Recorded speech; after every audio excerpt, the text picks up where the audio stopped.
Bienvenue à tous. Nouveau coup d'accélérateur pour le fonds Innovinvest. La Caisse centrale de garantie vient de lancer un nouvel appel à manifestation pour créer et pour labelliser 10 nouvelles structures d'accompagnement pour les startups au Maroc. Ce n'est pas l'unique, bien sûr, écosystème de startups chez nous qui se développe, mais voilà, qui se développe doucement. Il existe des freins réels à l'accompagnement des startups et des start-upers, naturellement, notamment en matière de capital risque et de fonds d'amorçage. Nous allons en parler plus en détail aujourd'hui avec mon invité, Naufal Chama. Bonjour. Bonjour. Vous êtes président fondateur de Startup Maroc. Bienvenue à vous. Merci. Alors nous parlons d'écosystème. Je souhaiterais savoir quel est aujourd'hui le positionnement du Maroc en termes d'écosystème par rapport à d'autres pays dans le monde et peut-être même dans son propre continent. Alors, je profite de l'occasion juste pour rappeler c'est quoi un écosystème. Un écosystème, c'est un ensemble d'acteurs qui vont travailler pour un but commun. Donc l'écosystème de start-up, en fait, il est composé de plusieurs composantes, à savoir les startups eux-mêmes, les structures d'accompagnement, les mentors, les fonds d'investissement, les business angels, l'accès au marché, en fait, plusieurs composantes qui permettent de créer cet écosystème. Maintenant, pour donner un chiffre et une comparaison avec d'autres écosystèmes, il faut savoir que la maturité d'une startup passe par plusieurs étapes.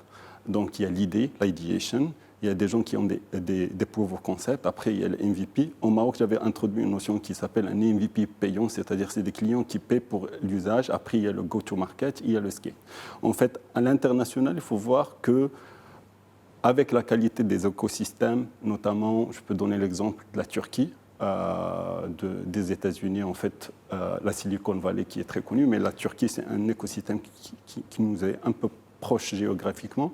On parle d'un taux de transformation de 10%, c'est-à-dire d'étage à étage, on a 100 scale. Pour avoir son scale, il faut 1000 go-to-market, et ainsi de suite. Et donc, il faut avoir à peu près 1 million d'idées. Au Maroc, d'après une étude que nous avons faite, le taux de transformation, ça date de 3 ans, le taux de transformation était de 2%. C'est-à-dire pour avoir 100 entreprises en scale, il faut 360 millions d'idées. 360 millions d'idées, 10 fois la population marocaine. C'est-à-dire même les fous et les bébés doivent avoir des idées de start-up. Donc, l'objectif, ce n'est pas de dire qu'on doit créer 360 millions d'idées, mais on doit améliorer notre taux de transformation d'étage à étage. Et pour l'améliorer, il faut que l'écosystème lui-même soit plus favorable aux startups. C'est-à-dire qu'il y a beaucoup d'efforts sur la qualité, la quantité et ce qu'on livre aux entrepreneurs et la qualité des entrepreneurs eux-mêmes pour améliorer ce ratio de transformation. Naufal Chama, quel est le maillon faible et quel est le maillon fort, pour que nous ne soyons pas négativistes? Quel est le maillon faible de cette chaîne, si on peut l'appeler ainsi, de création d'une start-up, et quel est le maillon fort pour le Maroc? Alors, déjà, c'est quoi les briques d'un écosystème? 3M, Market, Mentor and Money. Marché, des mentors et de l'argent. Si on a un marché, une entreprise peut survivre. Avec du mentoring, il peut mieux vivre avec l'expérience des gens. Qu'est-ce qu'on peut appeler par mentoring? Est-ce que ce sont ces incubateurs de start-up? C'est l'accompagnement, c'est les incubateurs, c'est les mentors, c'est tout type d'accompagnement où on offre une nouvelle perspective à une problématique donnée avec de l'expérience ou un savoir-faire. C'est-à-dire on accompagne les gens. Et la dernière brique, c'est l'argent. C'est-à-dire si on a une structure qui a un marché, même si on ne la finance pas, potentiellement, il peut vivre et grandir. Mais si on finance une structure, mais on ne lui offre pas le marché, le financement partira. Donc, du coup, maintenant, ce qui est fait, c'est déjà une très belle avancée de dire, bon, parmi les 3 M, il y a un M qui a été pris par la CCG, c'est Money. Donc, il a labellisé un certain nombre de structures, il a pu créer un certain nombre de fonds d'investissement. Donc, quelque part, il va régler un problème du financement. Mais il restera 2 problèmes. Le marché, même en finançant des structures, si on n'arrive pas à leur ouvrir des marchés, soit marocains, soit africains, soit régionaux, ben, l'avenir n'est pas si rose que ça. Et ces structures d'accompagnement, comment on fait en sorte qu'ils vivent mieux, puis pour offrir un meilleur service aux startups et aux entrepreneurs. Donc, du coup, on règle un problème et derrière, Pour les fonds d'investissement et les structures d'accompagnement, il y a deux autres problèmes à régler, soit à travers des lois, soit à travers des aides aux structures d'accompagnement, soit avec un autre business model qui permettrait à l'ensemble de l'écosystème de vivre. Donc, c'est intéressant que vous évoquiez ce point de business model. Aujourd'hui, est-ce qu'on a une spécificité du Maroc et un business model qui soit adapté pour les startups, un business model adapté à la culture marocaine et aux spécificités de ce marché marocain? Alors, où nous calquons des business models réussis dans d'autres pays. Alors, je vais parler plus d'un modèle d'accélérateur, en fait. Parce que au Maroc, déjà, la culture, en fait, est-ce que c'est des incubateurs qu'on lance, c'est des accélérateurs, c'est un mix entre les deux, etc. Ça vient d'un problème beaucoup plus profond. Parce qu'en fait, si on prend d'autres écosystèmes plus évolués, on va trouver qu'il y a un certain nombre d'acteurs qui vont répondre à certains types de problématiques. Par exemple, moi, je suis entrepreneur, j'ai une idée. Je peux trouver un Fab Lab, un laboratoire de prototypage pour créer mon prototype. J'ai une problématique sur un pricing, sur le modèle de pricing, etc. Comme c'est un pays industriel, je veux trouver un expert pour soit acheter le service, soit l'offrir, etc. Mais je trouverai. Maintenant, sur le Maroc, le problème vient de la base. J'ai une idée, je veux créer un prototype. Comment je fais? L'université n'a pas ce qu'il faut. Les départements de recherche et développement des universités ne sont pas... En fait, le Fab Lab, c'est un mot qui est très utilisé maintenant dans le monde start-up. C'est un laboratoire de prototypage qui dispose d'un certain nombre de machines pour faire du prototypage rapide. Nous n'avons pas cela au Maroc. En fait, il y a un Fab Lab à Temara, à petite échelle, il y a un à Tanger, il y a un à Casablanca, mais avec des réductions de matériel.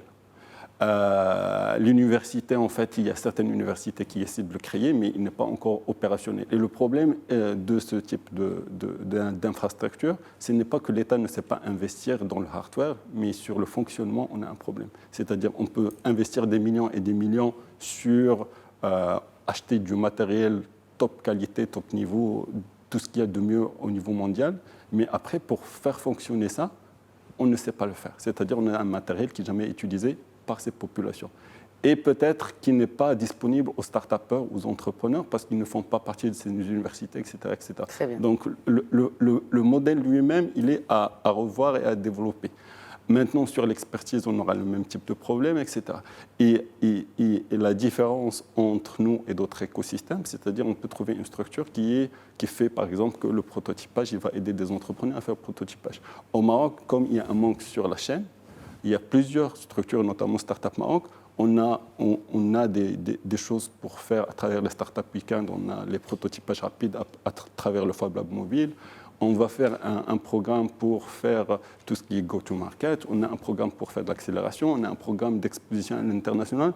Tout simplement pas parce qu'on a la volonté de couvrir toute la chaîne de valeur, parce que les entrepreneurs qu'on accompagne, ils se retrouvent face à des situations, ils sont seuls. Et donc la volonté de les accompagner nous pousse à créer d'autres types de programmes. Mais l'idéal, c'est-à-dire que l'écosystème puisse s'améliorer encore, qu'il y a d'autres écosystèmes, au lieu de copier des modèles qui existent, viennent identifier des briques, ils se mettent sur ces briques-là pour ne pas dupliquer ce qui existe et laisser ce qui n'existe pas encore vacant. Très bien. Alors, vous avez parlé justement des incubateurs de start-up. Est-ce qu'aujourd'hui, nous n'avons au Maroc que des start-up innovantes? C'est-à-dire, on associe généralement l'innovation à la start-up, or que c'est un concept qui n'est pas vrai. Alors, la définition du start-up, start-up, ça vient de la Silicon Valley, c'est une mouvance américaine, etc. Et donc, du coup, je préfère la définition américaine start-up.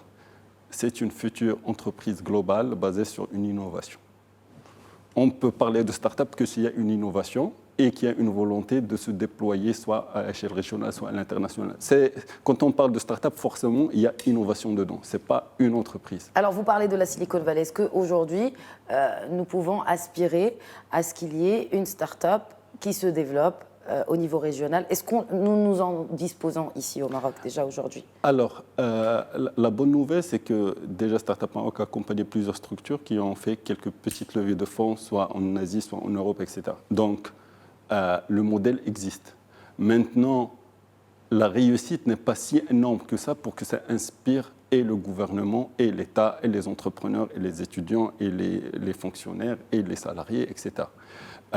Dans tous les écosystèmes, par exemple, si je prends le cas de l'Égypte ou du Liban, l'écosystème start-up au Liban a démarré parce que Maksoub a été racheté par Yahoo. Donc tout le monde s'est dit, waouh, c'est plusieurs millions de dollars. Ça vaut la peine. Quand Amazon a acheté une start-up en Égypte, l'écosystème a éclos parce qu'il y a une telle réussite.